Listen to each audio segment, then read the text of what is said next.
Hi, everyone. It's my pleasure to introduce this session. I'm so excited to have my friends here. So if you're joining us, it's because you already love these people. And if you don't already know them, then you will very shortly. We have Kristen Zemke and Katie Mutaris. Katie has an amazing new haircut. If you're on Twitter, please make sure that you respond to that. It's killer cool. Kristen and Katie are co-authors of Amplify. And in Amplify, they talk about ways of using digital tools to enhance literacy. And it's the sort of work that anyone can pick up, including me. I'm somebody that I love technology, but when it comes to work in classrooms, I'm terrified that I'm going to screw up in front of kids. And Katie and Kristen's book and their work in general and their friendship and their smartness in the world makes people, even like me, who's tech phobic when it comes to instruction, feel really at home. So I'm excited for this amazing session, and I will pass it over to, I think, to you, Katie. Hi, everyone. Hi, Chris. Thank you so much for that introduction. Hopefully I'm doing this right because this is my very first Ed Collab gathering, and I'm so honored to be here, so thank you so much for that. Thank you, everyone, for joining us today. I'm here with Kristen. Yay! Hi, friends. Good morning. So good to see you. So today we're going to talk a little bit about Amplify and some of the work that sort of feeds into or lives behind our thinking and the work that we do with kids. Kristen, you want to say a little bit more about that before we jump into the slideshow? Yeah, absolutely. Good morning, everybody. It's so great to be with you today. Katie and I are here in Chicago, and believe it or not, it's snowing. It's like breaking me because it's April 2nd and it's snowing. If you just saw me pop up, my office is right off my roof deck, and the doors to my roof deck just blew open and there was snow in my office. So hopefully no more of that as we go. But Katie and I have spent maybe about like the last 8 years, I think, working together, and we worked at Burley School together in Chicago, and as you saw Sarah and Smokey lead us out this morning, we also got to work with Sarah, and so we've had the opportunity to look deeply at student learning and investigate best practice as well as next practice when we start thinking about digital tools. We've had tremendous mentors. We start from a place of literacy and inquiry and then think about tools that make sense for kiddos. Our most recent book is Amplify, and that's what we're going to talk about right now. So as you're learning with us today, please share out on Twitter. Use the EdCollab Gathering hashtag, and a couple times throughout we'll try to pause and answer some of your questions. So let me switch over really quickly here to share my screen with you. All right, can you see that, Katie? I can see it. Thank you so much. Awesome. So, you know, when we came up with the title of our book, Amplify, there was a lot of words that we tossed around. You know, we wanted something that sort of encompassed this idea that technology doesn't live in a vacuum. It's not something that comes in and fixes a classroom, right? Because we don't believe in that methodology. Kids need to have their voices amplified. So that's kind of where that came from. And then right around the time that we were doing the manuscript for the book, we started reading some work by Kentaro Toyama, and he talks about the law of amplification in his work. So in his research, and I'm going to actually read a quote, which is that technology amplifies the intent and capacity of humans. And I think that that is such a powerful idea, right? That technology does not fix. Technology amplifies what's already there. It amplifies the good curriculum we have. It amplifies our classroom community. It amplifies our ideas about how kids live and exist in the world.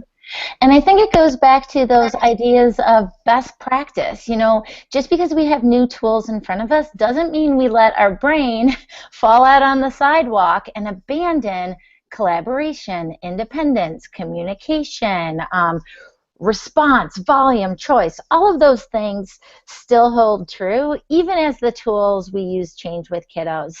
Another person that has recently been commenting a lot on this is our friend Alfie Cohen. And Alfie's just written and researched so much about education in the last 30 years. He had this recent blog post on the overselling of ed tech, and I think Katie and I definitely stand alongside this thought process of, is it about the technology or is it about the thinking? And in his recent blog post, he connects to a bunch of the ideas that we've held true in Amplify. You know, it's not about the shininess. It's not about the apps. It's not that we're going to put these tools in front of kids and it's going to be the silver bullet in education, because we know that the only silver bullet in education is the kids on the rug in front of us. But it's really thinking about the thinking. How can kids design more? How can kids create more? How can they produce more?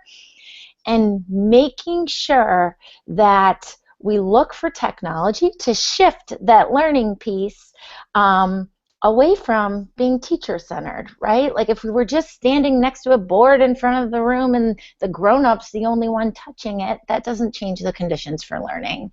And so as we think about, you know, what matters when we talk about amplification and when we look at what we're trying to amplify, it's all of these near and dear practices that we hold true to our heart, that we know build kids as thinkers for the long term, and not necessarily focusing on where kids are by, you know, October 1st or January 30th or the end of the school year, but really thinking about how can we do work that matters? How can we inspire kids to seek information on their own?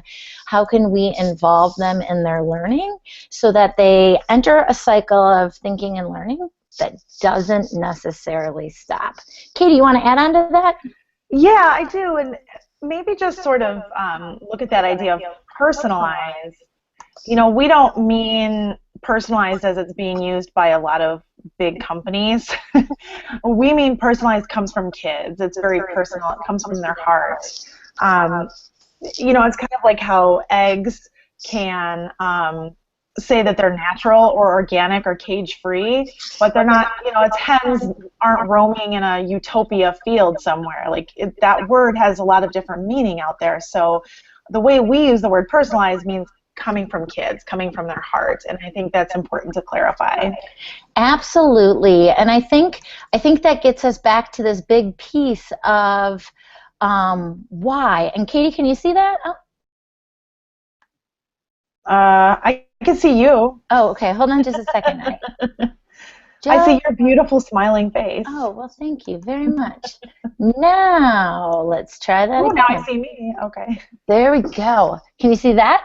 Yes, I can. And so I think as I hear you say this piece about personalization, right, personalization looks like kids having choice. Personalization looks like small group work. Personalization is adding layers to the ways kids interact, respond, and think with a variety of tools. And so as we look at, you know, going to this next place, it's not an open-ended free-for-all. There's instruction, there's guidance, and then we approach with that gradual release model where kids can capture, share, and I think, and most importantly, find the opportunity to create, to show what they know. And you know, our work has been really based in this idea that if you ask me what's the best sight word app for second grade,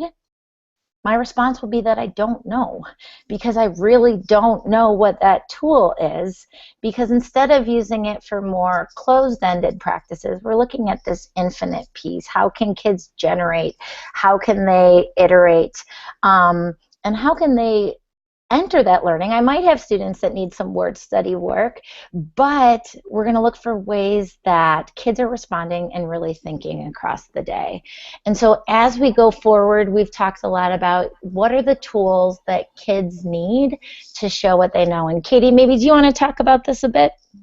Yeah, because, the thing is that, Alan November says, who owns the learning, right? Who's doing the work here? So if we're trying to do everything for the kids and they're just consuming, then they're not really doing the learning. So that's why we really champion these creative tools. And I think ultimately it comes down to how are we getting kids to connect with each other? Where are we giving them an audience for their work, right? I'm not just turning this in for the teacher. I have an audience that I'm writing for. I have an audience that's going to give me feedback. That helps kids see a lot of those really, authentically important things that we so champion in the classroom, but they don't always do, And I also think that anytime we're allowing kids to be creative and have fun, we're really meeting them where they're at, because that is the work of students. That's the work of children, of childhood, to have fun and to play. And anytime we can take, all those standards and all those objectives that we have and make it seem real to kids and make it live in their world, then that's the real art. That's the real craft in teaching for me. And I think that piece of authentic and making it real and oftentimes keeping it simple, right? What can we do to share and write book reviews better? What can we do to reflect upon our learning? How can we invite kids to take the lead a little bit more in the classroom? And when we think through that lens, it helps us find authentic, easy ways to grow thinkers across the school year. When we talk about this piece of capturing learning, one of the best tools we have available is a camera now in a digital age. And when we have a camera, we can capture the process as well as the product. One of the tools that we love is this little website called Padlet, and you've probably heard Katie and I talk about it 100 times because there's literally 100 uses for it. And so when we think about, okay, what can we do to capture student thinking? Well, we're really looking at building a community of readers, right, of learners. And so just like in years past, we've read books and responded and shared them with an in-class audience. Now we take that same foundational principle, add student shelfies, right, a picture of them with their favorite right now book, to a digital space like a Padlet wall, and then we amplify that idea of audience. It doesn't live on the wall alone in the classroom. It might be on the wall, but it also lives online. And so this is a piece of feedback. When kids can look at what their peers are reading, when we shift the narrative from the teacher being the one to recommend books and saying, oh, I don't know what you should read next, but go look at It's Monday, what are you reading wall. See what your friends are reading. That's a change piece for kiddos, and also an opportunity to talk about citizenship at the same time. And I love this because, this idea, this concept can be used really with anything that you value in the classroom. What is it that you value kids are honored for? What is it that you want kids sharing? What is it that kids want to share? Is it problem-solving strategies? Is it the books that they're reading? Is it their thinking or their reflections? There's a teacher that I'm working with right now, and she started using Padlet every Friday. She has her class sitting down and doing some reflecting, and it's been so powerful for their classroom community. Mm-hmm. And I think that's one of the pieces we talk about when we say infinite, right? You could use it in every subject across the curriculum with a number of different tools. When we think about capturing thinking, a basic drawing tool in some type of movie or video maker like an iMovie or like a WeVideo becomes a real powerful piece for kids to draw, to speak, to share, and to show their thinking.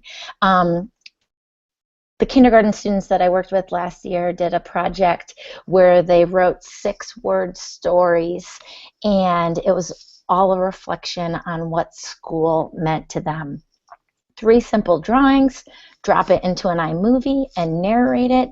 And here we get this powerful piece of student thinking. Let me just unplug, and I'm going to play this video for you really quickly. If you can't hear it. Reading, laughing,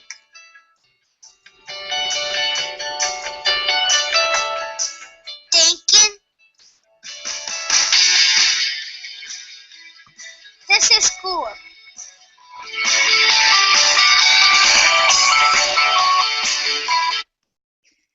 All right, so just to share and debrief that a little bit, you know, here kids are drawing, they're writing, they're iterating, and taking their thinking a little bit more public. When we think about developing learners over time, right, many kindergarten students can't generate their thoughts in writing as well as they can in speaking, and so it's a bridge as we become more proficient along the way. I love that idea of the 6-word story, you know, and that's a concept that I think that's here's a great example of the law of amplification. The 6-word story or the 8-word memoir, that's something that we've seen in the teaching world for a while, and we know that it's something that's really powerful for kids because it forces them to sort of distill down what are the most important concepts, right? What are the best words to choose? And when we're able to use that and amplify it with technology, either kids are sharing those with each other and responding, they're giving each other feedback, they're able to turn it into a media project. Now we're really taking something that was already great and we're making it phenomenal with the tech. And that's really what we're talking about here. You know, you have to have that core intention, you have to have that core knowledge to kind of make your text super meaningful. Looking at some more student samples here and thinking about, you know, a little bit thinking about the SAMR model. This is something we talk about almost daily in our work. Are we just having kids substitute? You know, substitution is a place where if you have never touched a device before and you need to get it out of the box and onto the desks, go ahead and substitute, but don't live there. You know, Kristen and I always say, if you can use a chart paper and markers, then use chart paper and markers. There's no point in having a $600 drawing device sitting on the desks.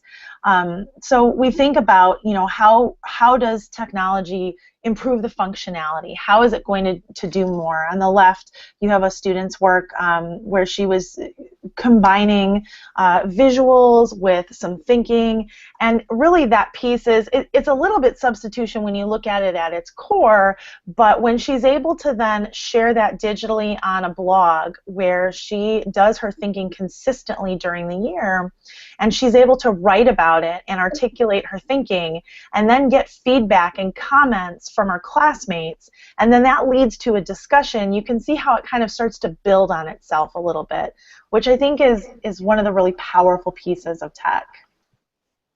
And then on the right side, Kristen, I don't know, did you want to play the little math video on the other side so we can, and I'll just maybe sort of like set it up a little bit. So students were asked to use tools in any way that they wanted to in order to communicate their understanding of a problem. So in this piece, you'll see a student using, just like Kristen said, the camera and a little bit of stop motion. I think he did stop motion or successive images to demonstrate the understanding of this problem using manipulatives, which anybody who's tried to get kids to use manipulatives, once they know the algorithm, knows what a challenge that can be. So this gave a little bit of meaning and some fun. You want to go ahead and play it, Kristen, and we can. Yep. Got it. Okay. Hopefully it works. Here is age 1 of the even eagle. To find out the growth in squares, you must do A for age times 2. So that's age 1 times 2 equals 2. So from 0, then plus 2, which is the growth in squares, has 2 squares here. To find out the squares in any single age, you must do A squared, so this 1 times 1, plus A, which is So then plus 1, which is 1 plus 1, equals S, and that would be 1 plus 1 equals 2. So simple as that. It works for H2, it works for H2, H3, H4, etc. Now that we're at H2, there's 6 squares. On H3, there's 12 squares. H4, 20. H5, 30. H6, 42.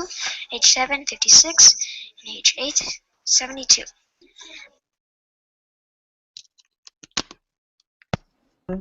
Oops, sorry, I was on mute there. So maybe just to unpack that a little bit really quickly before we move on. You know, teachers always ask when they see something like that, what are you doing with that video, right? What's kind of like the purpose of it? And, you know, we have kids create those for different purposes. Sometimes they're creating it as an assessment piece for the teacher, for sure, but most times they're creating it for each other, to give each other feedback, and they actually do the assessing of each other. It's really funny to watch.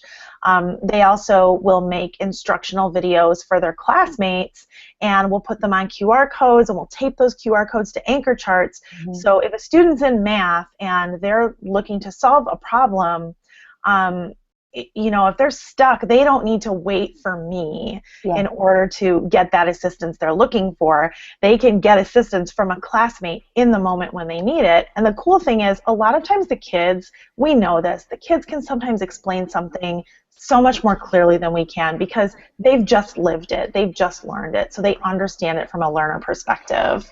Absolutely, and I look at any type of video sample like that as a way to extend time with students, right? To sit and have a 1 minute and 5 second conversation with every child about their math in that math period is sometimes not available to us as a teacher. Katie and I, for the last number of years, have both had over 30 students in our classroom at a time, and I think this I can listen to when they go to gym, when they go to lunch, at home on my couch, and it's a one-sided conference. Thinking about it through the lens of math, so many times we've looked at the answer on a page and said, it's wrong, but where did thinking break down?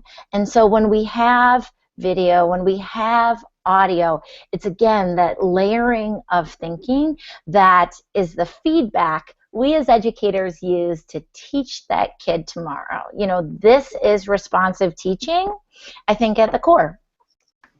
And let's be honest, looking at these things is so much more entertaining than sitting down and stacking stacking, that's not even what I meant to say, grading a stack of papers that are now covered in coffee because you've just spilled coffee on them. It is a little bit time consuming sometimes, so you think about balance, right? We don't look at every sample every time. But also it's portable. I'm getting my oil changed at the Jiffy Lube and I'm looking at student work on my phone. So it really sort of, you know, blends that line a little bit. Absolutely. Well, and I just wanted to add on, I think it's like very important for Katie and I to convey that it's not just about technology with kids. Yeah. It's about using tools that make sense. And on any given moment, that might look a little bit differently. Go ahead, Katie. So I set up this slide because I thought it really illustrated the idea of balance, and we're going to sort of move into talking about this idea of citizenship and humanity a little bit. So sometimes, you know, we're not always using tech. People assume that a one-to-one or a one-to-world classroom, that the kids are on screens all day long, and we know that's not best practice, and we know that's not what's best for kids. What is thoughtful, intentional, well-measured use of technology. So on the image on the left, you can see that iPads are in baskets. They're not even a consideration right now. Kids have the tools that they need for the job at hand, which is paper and notebooks and highlighters, and each other, and that's an important piece. Sometimes those tools are sitting side by side next to each other, and they're complementing each other in a way. Some students find it incredibly challenging to do any kind of reading work online and have a consistent way to, you know, take notes or to put their thinking down. Other students are very comfortable navigating between screens or have found workarounds where they're, you know, copying and pasting and highlighting and cutting and all that. And then there are those times when we go completely tech and we really kind of blow it out of the water and redefine what we're trying to do in the classroom. And there's no one right way. It's not a ladder to climb up or a right or a wrong. It's really considering what are we trying to accomplish, having the students understand what they're trying to accomplish, and then working together to select the best tools that will achieve that goal. Absolutely, and I think as we talk about achieving these goals, we're looking at how do we transfer those best practices that we hold on to, right? So much of it is about balance. So much of it goes back to do what makes sense.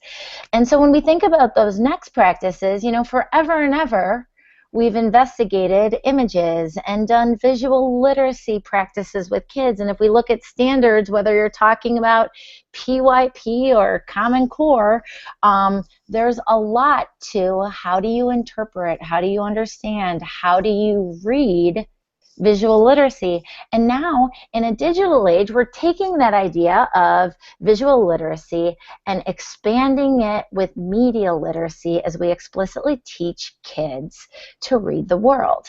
And so, balancing what we've done with what's new, we wanted to take a little break and give you guys some Twitter time. But what we're doing on a regular basis with kids is we're teaching them that images online have messages, that you need to investigate and essentially closely read the images you encounter in digital spaces and make sense of it. What do you see? What do you think? What do you wonder? And then pushing to the next place of how do you know? What happens next? What's the message? And so we pulled up this image. This is from a great site that Katie and I use all the time, the New York Times Learning Blogs and what's going on in this picture. And this is an image that was posted recently. So why don't you take a moment? We're going to let you turn to Twitter, and we're going to keep this up so you can see it. But go through that exercise. Use some of these habits and strategies for thinking. What do you see? What do you think? What do you wonder? This is something that Smokey taught us to do a long time ago, and now we, again, transfer this into a digital practice. And you can use the session hashtag, right, Kristen? It's session 6, the Ed Collab gathering with the number 6 after it to kind of hone in so that you can see each other's ideas and talk back and forth. Yeah, and we're going to be checking out some of your thoughts on this, but this would be an example of a think aloud with technology, right? We'd pull an image up on our projectors or our smart boards. We'd make sure that image was coming from a safe place because we want to model for students sites that they can go to, whether they're at school or home, and we're considering what's available beyond school filters. How does that impact the tools that we recommend, right? But this would be a safe place for kids to go, and we would model, what do you see? What do you think? Notice the details up close. Look at the people. Can you read anybody's face? And this is one of those practices Katie and I write a lot about in Amplify. Every chapter ends with 3 things that you can try tomorrow because we're big believers that you have to do it now, and that it has to be those simple recursive practices, not just an end-of-unit project to change how we use technology, but what are those habits that we use daily, weekly, monthly that nudge kids to become even more digital in their thinking? And something to add to that is thinking about how this looking at images can translate into media, right? When the kids are looking at the media, there's so much more for them to consider. They're considering the sounds, they're considering the combination of imagery and how it moves together. And it was actually making me think, I was looking at that image, and I'm like, elephant on a rampage. But I think it would be so powerful to have kids even create a soundtrack for that image, because I was thinking about how if it's very dramatic music, like dun dun dun dun dun, the image has a very dangerous feeling, like this is elephant like rampaging, this is a dangerous situation. But if it's more of like that comical, like do do do do do do, this is sort of like a funny thing that's happening, you know. So I think really getting kids to notice these different elements that are happening, because this is their life. They have to interpret these images. They have to interpret these messages that are coming to them through media, you know, boom, boom, boom, boom, boom, boom, boom, all the time. Yeah. So and I see consumers. Right, it's critical consumers. It's being thoughtful. And I see coming in on the Twitter, you know, Cheryl saying, is this elephant running loose from somewhere, right? Turn and talk about it. We're going to bring those best practices paired right along with our next practices. You have a device on your lap, you're still turning and talking. You have a device, you're jotting it down. We're looking at how we can use images to inspire more thinking, to write the end of this story, right? Because this elephant running is the middle. And so we're guiding kids to ultimately read more, write more, and think more about what we do. And so it's a piece of thinking and learning on a daily basis. And to add on to that, Kristen, you talk about the story beginning and end, or sorry, the middle and end, but also the discussion about the beginning of it, right? What caused this? Because what they do on this blog is that they post the picture on Monday, and then on Friday they actually tell you what it is.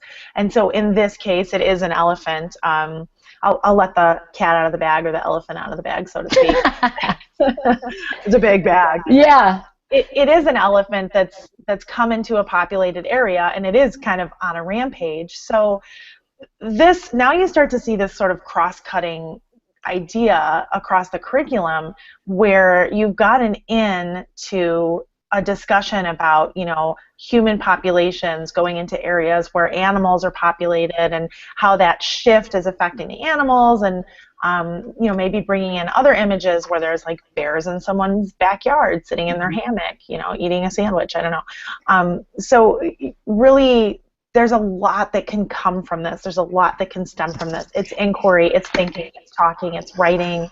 But it's conversation, and it's building community. You know, this becomes that shared experience that we go back to. Oh, like when we saw that elephant stampeding, when we read The Giver, when we went on that field trip, right? And so it becomes this kaleidoscopic process of this is who we are as a classroom, as students, and as thinkers beyond the day.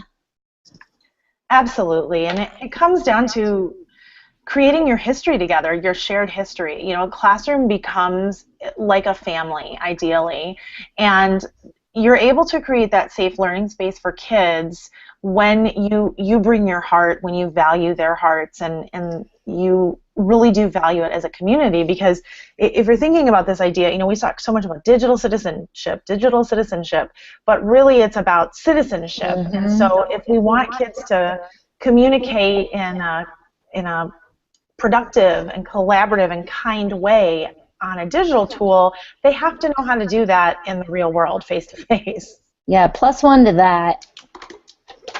Are you going to show this hilarious video? This is...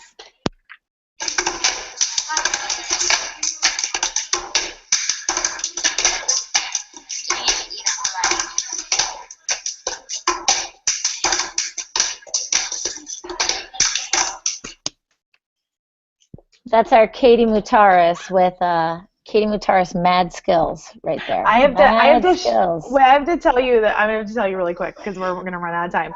So this is like our Friday fun time, and I learned how to do this cups thing in high school, but it was in a movie, and like some of the kids had seen it, and they're like, "Oh, we know how to do that," and I was like, "Oh, you do? Okay, let's go there. Let's challenge each other." But what I love about that clip is teacher and student are on the same level, right? And you see technology, but it's not about the technology. The tech sort of naturally comes into it. Kids are like, I see something interesting. I want to archive it. And what happened was a series of like, then they started planning to make their own videos with music and like with choreography, and it got like a little bit out of control as things usually do when I'm trying to do something in the classroom. But I just wanted to share that moment because I think it sort of illustrates a lot of what we're talking about. Well, and I think more than anything, student and teacher are learning together. Student and teacher are teaching together. Student and teacher are joyful together. And at the end of the day, learning is joyful. And so we sneak minutes, we find moments, and we connect it back to how are we building learners who engage collaboratively to explore new experiences and think about today as well as tomorrow. And I think, that's a big piece of it for us moving forward. How do we create these routines and habits for thinking?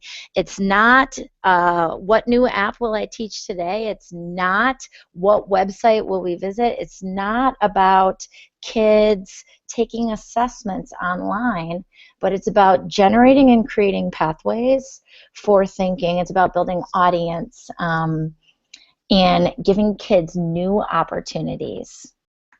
Well, we really want kids, we want to equip them to be thoughtful and reflective and self-sufficient. We want them to know themselves enough as learners to be able to make those choices about which tool to use and when. And I was thinking about this morning. So many times we have kids, they have to app smash, they have to put multiple tools together in order to accomplish what it is that they need to accomplish. So I'm thinking even beyond having them choose which tools and when, that now we really need to push them to create the tools that they want to use.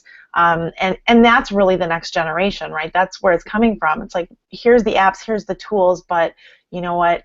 Why don't you think about inventing something that's going to be even bigger and better and more efficient and going to help the world in a more powerful way? And I know that's a lot to ask, but we have high standards. So. Yeah, and I think that, like our history goes back to Smokey Daniels and Steph Harvey, and the messaging from them is that learning is social, right? We don't necessarily want to signal that we do it because you're going to get a grade for that. You have to pass, 6th grade. That's a piece of it, but it's because thinking and learning is fun. And so today we have new opportunities for kids to be right? And oftentimes digital tools connect kids with people they don't even know. Of course, looking through a lens of safety. One of my favorite places for students to share their work is this amazing site called the Global Student News Network. High school students from St. Louis, Missouri curate this site and host student video.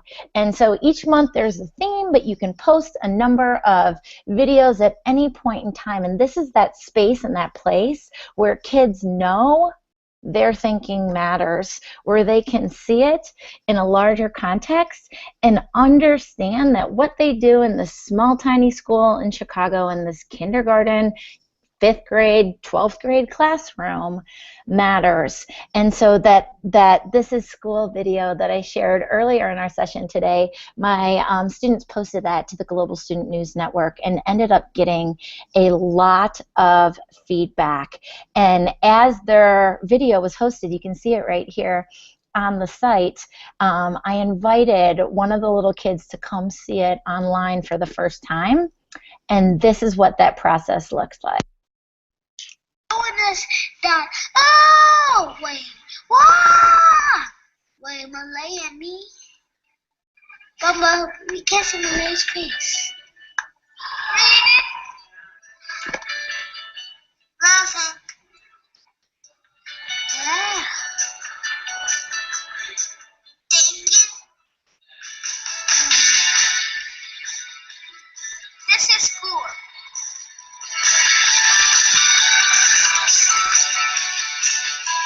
Why can't Malay come here and see? And so when we look at what we know, right, from John Hattie, this piece of feedback and Peter Johnson's work on agency, I'm the kind of kid who can document my thoughts in writing. I'm the kind of kid who can create a movie. I'm the kind of kid who can share that movie with the world and know that others are watching it. Get back to that piece of feedback that matters. And then we take that feedback and scale it with student reflection?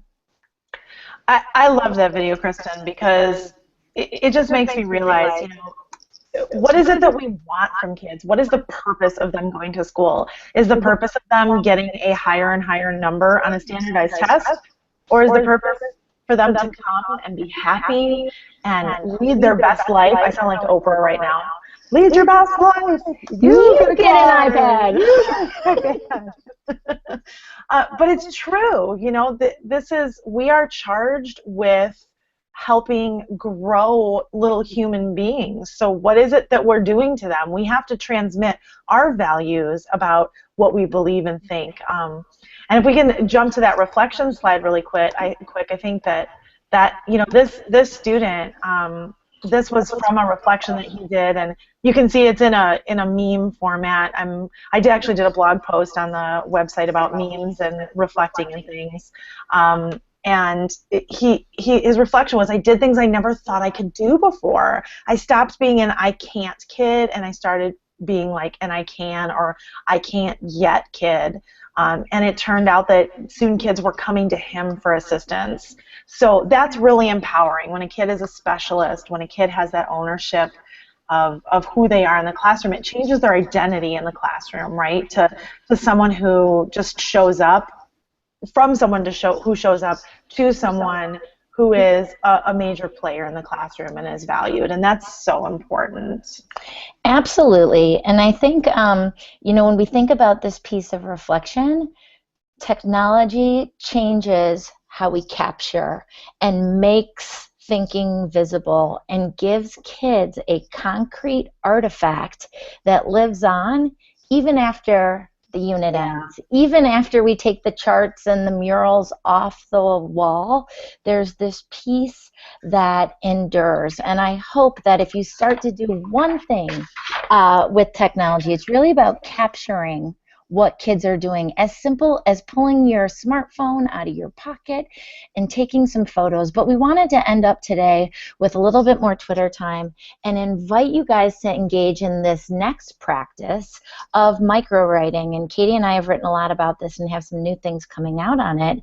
But what is it to summarize and synthesize our ideas in a short writing format? You know, it's easy if we have pages and pages to ramble on, but how do we take those enduring elements and pare it down to a blog post, to an email, to a text, to a tweet, to make a meme? And so as we wrap up today, and we know this is going to go beyond our time limit, but we invite you to do this between our session and the next 1 o'clock session. But it's your homework. Yeah, your homework. Come on.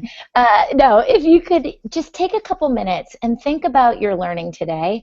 As Katie and I shared before, this idea of 6-word stories, 8-word memoirs, 5-word book reviews is becoming a popular thing on social media. And so we thought, if you could sum it up in 6 words, you know, what are you taking away from the Ed Collab gathering today? It could be a tweet. If you want to do a challenge, you can see down here we have, you know, make a little meme. Use a tool like Pic Collage or Word Swag or something just to share, and hashtag it the Ed Collab Gathering, because this is not only our reflection but feedback for others about this type of thinking that really matters.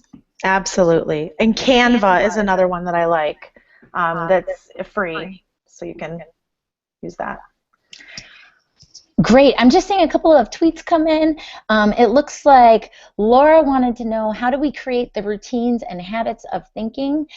We have an entire chapter on that in our book, Amplify, but I think it's really looking at going slow in order to go fast, giving kids some deliberate instruction, whether it be a mini lesson on how do you care and feed your device, or a anchor chart even on here's the 4-step process to going public digitally, right? We're thinking about tools that matter and putting them in a place that connects both analog and digital formats.